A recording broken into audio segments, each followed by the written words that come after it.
yaumil qiyamah. Amin ya rabbal alamin.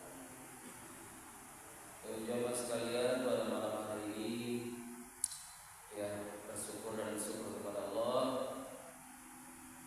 di bulan Muharram ya, tahun baru Islam ya, dan masih diberikan kesempatan, diberikan usia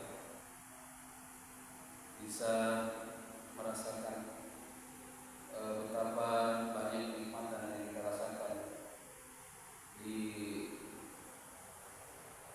hari-hari, bahkan di bulan yang mulia ini, yaitu bulan Muharram, tahun baru Islam. Banyak sekali yang perlu kita syukuri, karena ya kenikmatan yang kita rasakan itu tidak akan kita bisa menghitungnya. Wahai ba'an dafa'in ta'ala nikmat Allah la tusyukur. Jadi saking banyaknya nikmat Allah, siapapun tidak akan bisa menghitungnya, maka bersyukur kepada Allah. Di awal tahun ini adalah tahun baru. Semoga ya semuanya ada keberkahan untuk kita semua, ada semangat baru untuk meningkatkan amalia kita, ketaatan kita, kesolehan kita kepada Allah Subhanahu wa taala. Dan semoga di tahun yang sudah kita lewati, semoga apa-apa yang sudah kita lakukan, kebaikan, amal soleh, semoga diterima oleh Allah Subhanahu wa taala. Dan semoga kita termasuk hamba Allah yang senantiasa selalu beruntung dan beruntung, baik untuk di dunia juga untuk kelak di akhirat. Sebagai bahan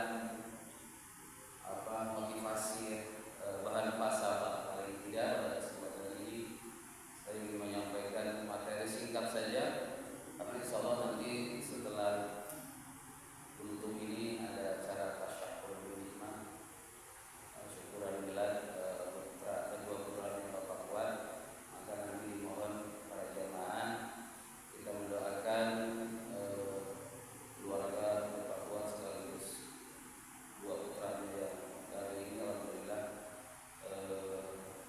melaksanakan ulang tahun. Kita doakan semoga semuanya menjadi kebaikan untuk keluarga Bapak Kuat semua. Amin ya rabbal alamin. Jamaah sekalian, ada 4 prinsip. Di antaranya 4 prinsip ini akan menyelamatkan kita baik di dunia maupun di akhirat. Jadi memang kita hidup di dunia ini harus punya prinsip. Bahkan agama mengajarkan agar kita selalu konsisten, selalu pegang teguh dengan prinsip, agar kita bisa terselamatkan, apalagi kelak selamat di akhirat. 4 prinsip yang ingin saya sampaikan. Yang pertama, di dalam kehidupan ini di dunia itu manusia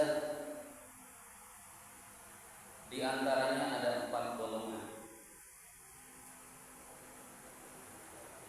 atau ada 4 prinsip ketika manusia mengindahkannya, bahkan melaksanakannya, dan bahkan menjadi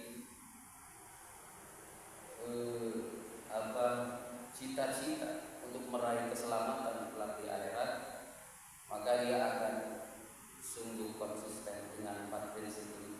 Prinsip yang pertama dikatakan al-hayatu fil hayat. Al-hayatu fil hayat. Kalau bahasa Indonesianya adalah kita hidup di dalam kehidupan. Hidup di dalam kehidupan. Al-hayatu fil hayat. Ini prinsip yang pertama. Al-hayatu fil hayat.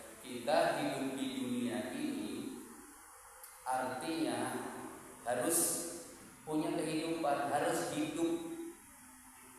Maka ketika kita bisa menghidupkan kehidupan kita, maka ini salah satu prinsip kita akan mendapatkan keselamatan di dunia wal akhirah.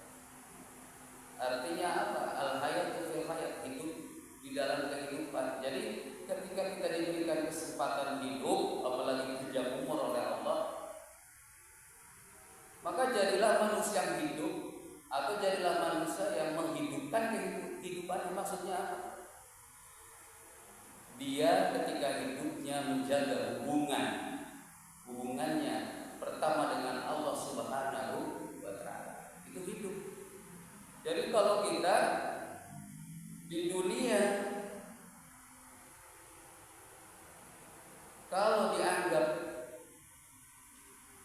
hidup dalam kehidupan, maka diantaranya pertama adalah menjaga hubungan kita kepada Allah Subhanahu wa Ta'ala. Allah kita hidup, kita jaga dengan sebaik-baik, menjalankan perintah Allah. Itu diantaranya adalah kita menghidupkan kehidupan kita. Alhamdulillah.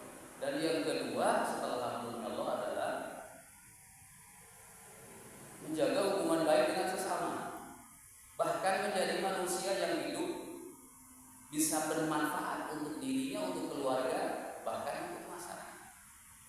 Khairun nasi anfa'uhum linnas. Jadilah baik-baik manusia itu kata Nabi adalah orang yang bisa memberikan manfaat kepada sesama. Maka ini indikasi al-hayatu fil hayat. Pertama adalah orang yang diberikan kehidupan dan ia betul-betul hidup di dalam kehidupan.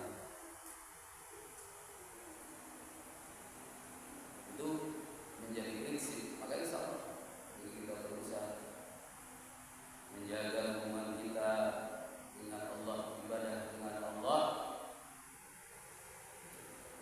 menjaga dengan baik, bahkan kepada sesama. Maka inilah indikasi kita dalam kehidupan hidup.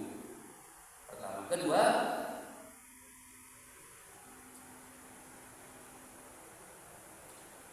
prinsip yang kedua adalah al-hayatu fil maut. Kalau tadi pertama al-hayatu fil hayat, yang kedua al-hayatu fil maut. Orang yang hidup ketika di masa dia sudah maut, sudah meninggal. Orangnya sudah meninggal, tapi dia seolah-olah masih hidup, masih dikenang karena kebaikannya, karena jasanya. Saya jauh contoh, biasanya cenderung kepada orang-orang yang berilmu, orang yang alim, orang atau pemimpin, bisa juga RT, RW, lurah yang punya banyak jasa ketika hidupnya. Maka ketika sudah di alam kubur, sudah mati, bahkan selalu dikenang. Gak usah jauh-jauh, almarhum Bapak Haji Sitoko, almarhum Bapak Ustadz Ali selalu disebut, selalu dikenang, selalu dihadiahkan Fatihah setiap Jumat. Itu diantara orang yang selalu dihidupkan walaupun beliau sudah meninggal, karena jasanya kebaikan. Maka kita berusaha. Dalam pepatah dikatakan gajah mati meninggalkan jadi manusia mati meninggalkan nama. Insya Allah kelak DKM kita Ustaz ini yang selama ini sumbangsinya kepada masyarakat, kepada masjid, insya Allah kita doa para asatidz, para sama karena ilmunya, walaupun sudah almarhum, insya Allah akan selalu dikenang. Inilah al-hayatu fil maut. Mereka hidup seolah masih hidup walaupun mereka sudah almarhum. Kedua, itu prinsip kedua. Yang ketiga,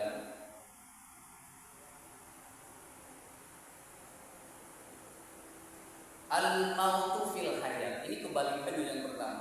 Al-mautu fil hayat. Jadi mati di dalam kehidupan, diberikan hidup di dunia oleh Allah, tapi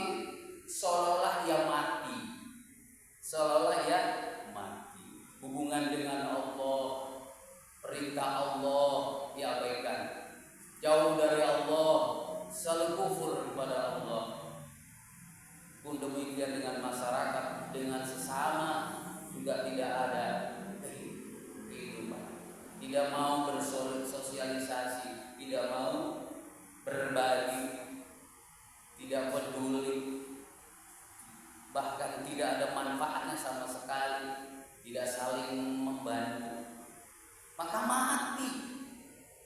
Walaupun secara jasadnya hidup, bahkan diberikan umur panjang. Alhamdulillah, dikasih umur panjang, tapi dalam kehidupannya mati, tidak menjaga hubungan baik dengan Allah, bahkan sesama. Itu al-hayat, al-maut fil hayat, ya hidup di dunia tapi seolah mati. Ini prinsip ketiga. Terakhir yang keempat adalah al-mautu fil maut. Al-mautu fil maut. Orang yang mati, sudah mati, tapi tidak seperti yang kedua, tidak bisa dikenang, tidak membawa kenangan, sudah mati, sudah dikubur, sudah tidak ada yang mengingat, tidak ada yang mendoakan, bahkan tidak pernah kuburannya diurus, diziarahi, apalagi didoakan. Ada Pak yang seperti itu? Ada ya? Al-mautu fil maut. Orang sudah mati, udah mati, gak ada jasa, gak ada kebaikan yang dia tinggalkan ketika hidup di dunia. Dia mati tidak meninggalkan apa. Jadi al-mautu fil maut ini yang paling celaka dan ini yang paling rugi. Jamaah sekalian, itu saja karena waktu sedikit hanya itu saja. Jadi di awal tahun ini diantaranya 4 prinsip ini semoga menjadi bahan evaluasi kita, bahan muhasabah kita. Yuk kita ketika masih diberikan hidup oleh Allah, jadilah al-hayat fil hayat, hidup di dalam kehidupan. Jaga hubungan kita dengan Allah, jaga hubungan kita dengan sesama, jadi manusia yang bermanfaat. Itu yang pertama. Jangan sampai sebaliknya. Dan yang kedua, kalaupun kita sudah yang kedua ya, kalaupun kita sudah mati, jadilah al-hayatul maut, kita tetap jadi manusia yang selalu dikenang jasanya, kebaikannya, maka itulah keberuntungan bagi kita. Orang yang senantiasa berusaha banyak amal di dunia, maka banyak jasa di dunia, maka di alam kubur pun sudah meninggal selalu dikenang, selalu didoakan. Jangan sampai yang keempat itu al-mautu fil maut, meninggal